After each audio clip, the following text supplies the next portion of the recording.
Ciao da Federico, dopo diversi giorni di utilizzo e dopo tantissime vostre richieste sono qui per presentarvi l'Avaca R3, una bici gravel con ruote da 700 mm, 40 mm di larghezza. Il copertone presenta nella sua parte centrale un disegno adatto a essere scorrevole per asfalto, ma nella parte laterale troviamo dei tasselli che consentono l'utilizzo anche su strade bianche e sterrate. Non avendo l'ammortizzatore nella forcella anteriore si sono andati a diminuire i pesi. Questa bici, che nel sito viene indicata come 25 kg, ne pesa solo 20,4. Ho deciso da adesso in poi di pesarle tutte, in quanto mi avete segnalato che in alcuni modelli il peso non era congruente con quello segnalato dal sito ufficiale. Freni a disco, cambio monocorona, un'assistenza tra le più efficienti per fare tanti chilometri, una grande autonomia. Allora andiamo a vedere come si comporta su strada, in discesa, in salita e nei tratti pianeggianti, e anche la sua assistenza. Poi torniamo qui per fare le mie considerazioni finali dopo diversi giorni di utilizzo. Sono in livello di assistenza 0, basta una pedalata e mezza per prendere subito velocità. La bici è molto leggera, solo 20,4 kg. Bici leggera, ruote da 700 mm, una minima resistenza all'avanzamento. Questo mi porta a fare i 15 km/h senza fatica. Inserisco il livello di assistenza 1, si ha una piccola spinta da parte del motore, molto graduale. Sono i 15 km/h. Il motore ha appena staccato, ma nemmeno mi rendo conto, mi ha dato una leggera spinta solo in partenza, per la bici è molto scorrevole. Provo una partenza in livello di assistenza 2, dopo una pedalata interviene l'assistenza.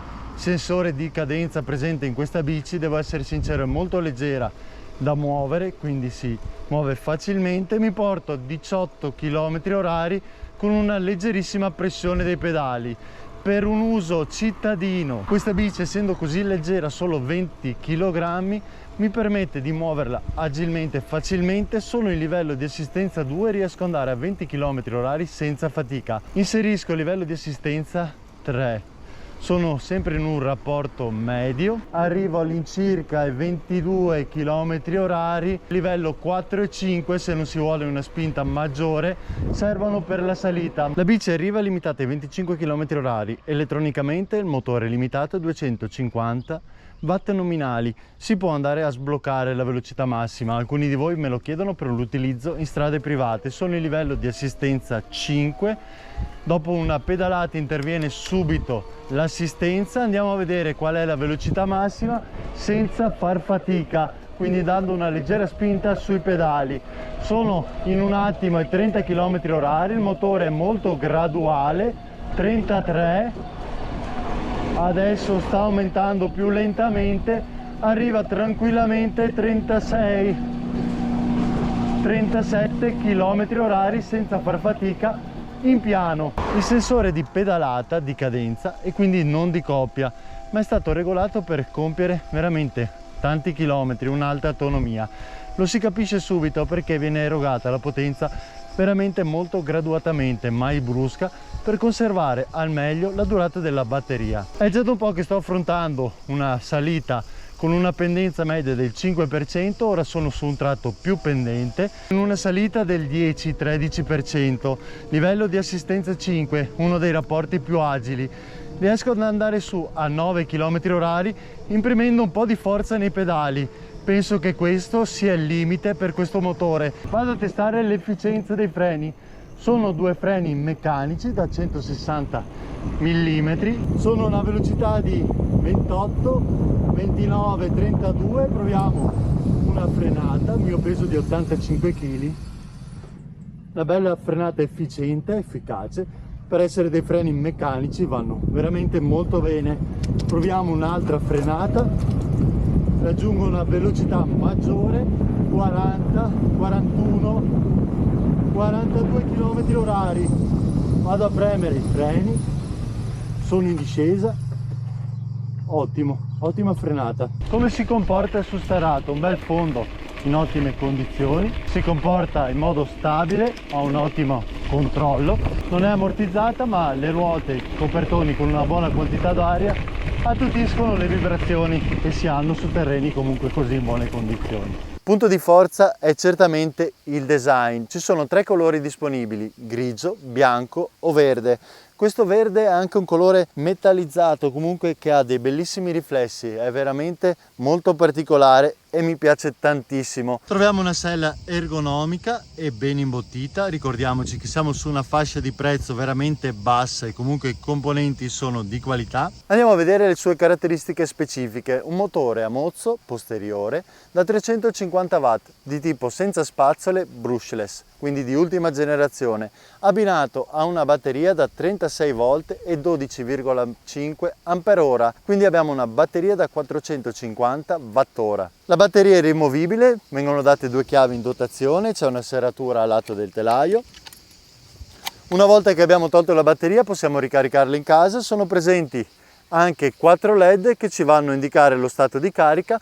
Con 3 LED verdi accesi e uno rosso sarà completamente carica. Se vedremo acceso solo il LED rosso vuol dire che avremo una percentuale della batteria inferiore al 25%. Nelle leve freno è presente anche il sensore power off. Quando andiamo a premere la leva andrà a disabilitarsi immediatamente l'assistenza del motore. Le manopole sono in un materiale morbido, hanno anche delle piccole sporgenze che consentono di avere una buona presa anche con mano sudata, sono belle ancorate, non vanno a ruotare e consentono un bel appoggio del palmo della mano grazie a questa sporgenza. Parte destra del manubrio, il comando del cambio, molto facile e intuitivo. Schermo LCD di ultima generazione a colori. In alto a sinistra troviamo il livello di carica della batteria, la tensione della batteria, qui ci verrà il valore quando siamo in movimento, quando abbiamo assistenza da parte del motore, livelli di assistenza da 0 a 5 comandabili col tasto più e meno, distanza parziale, totale, velocità massima raggiunta e anche media. Questi sono tutti i valori e le funzioni che ci può dare questo schermo impermeabile. È presente anche un solido cavalletto che sopporta tutto il peso della bici senza nessun problema. I pedali presentano dei pin, quindi delle sporgenze per avere un'ottima aderenza anche quando sono bagnati. Le ruote da 27 pollici e mezzo, 700 mm, 40 mm di larghezza, quelle che troviamo generalmente in una bici gravel. Troviamo nella parte centrale del copertone un'impronta per l'asfalto, quindi molto scorrevole, ma ai lati troviamo anche dei bei tasselli. Questi ci consentono anche di andare su strade bianche. Una bici che è stata progettata per la sua grande autonomia, da solo 20 kg, in tratti pianeggianti o anche salite del 5-10% senza far fatica. Per salite superiori invece dimostra i suoi limiti, ma questo va a vantaggio della grande autonomia. Abbiamo sì un sensore di cadenza, l'assistenza interviene già però dopo una pedalata, ma orientato verso una gestione più similare a quello di coppia. Infatti abbiamo un'erogazione molto lineare e graduale. Anche durante la pedalata sentiamo che il motore interviene sì, ma in modo coerente alla forza che andiamo a imprimere. Questo ci consente di arrivare fino ai 70 km di autonomia. Un cambio che ho testato in tantissimi modelli, marchiato Shimano Tourney, 7 rapporti, mono corona. Mi trovo sempre molto bene, cambiata rapida, veloce e fluida. Per salite fino al 10% con l'assistenza di questo motore non ho avuto problemi. Sono riuscito a raggiungere con l'assistenza, sbloccando la velocità massima, i 37 km/h che vedo come limite per la rapportatura che è stata montata su questa bici. Troviamo dei freni meccanici a disco da 160 mm. In questa fascia di prezzo troviamo sempre dei freni meccanici che si sono rivelati efficienti e affidabili.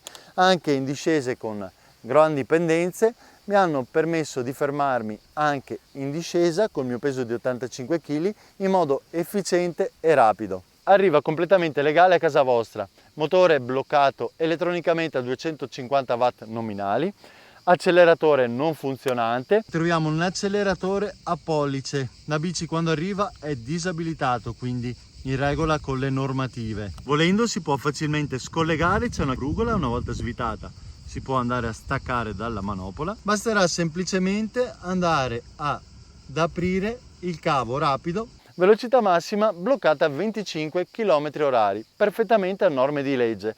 Volendo, per un uso privato si può sbloccare la velocità massima io sono riuscito a raggiungere con l'assistenza a livello 5 senza far fatica 37 km/h. Si può andare a attivare l'acceleratore, per chi non lo vuole si può anche facilmente sfilare, basterà andare a svitare una brugola. Viene fornita con dei parafanghi anteriore e posteriore, ho preferito non montarli per mantenere comunque una bella linea pulita. Ha un grado di impermeabilità IPX5, quindi si può andare sotto una pioggia leggera, ma non si può lasciare sotto la pioggia. Dal momento dell'acquisto viene consegnata entro 4-6 giorni da un magazzino europeo, garanzia 1 anno.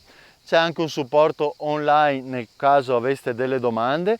In caso di problemi basterà mandare un video o una foto del problema, si troveranno entro 24 ore la soluzione migliore per risolvere il problema. I suoi difetti: a un prezzo così basso è difficile trovargli un difetto, probabilmente il difetto è proprio quello del prezzo, è sotto costo, ha una qualità veramente molto elevata, come avete riconosciuto nell'Avaca R1. Anche questo modello della stessa casa presenta un design molto accattivante, molto bello, e dei componenti di qualità. Per un utilizzo casa lavoro, per le gite fuori porta, un utilizzo collinare anche su strade bianche, è dotata anche di parafanghi, volendo si possono mettere delle ruote tassellate da mountain bike se si vuole utilizzare su strade bianche prevalentemente. Ha un peso veramente contenuto, senza la batteria si vanno a risparmiare altri 3 kg per chi volesse utilizzarla anche senza assistenza.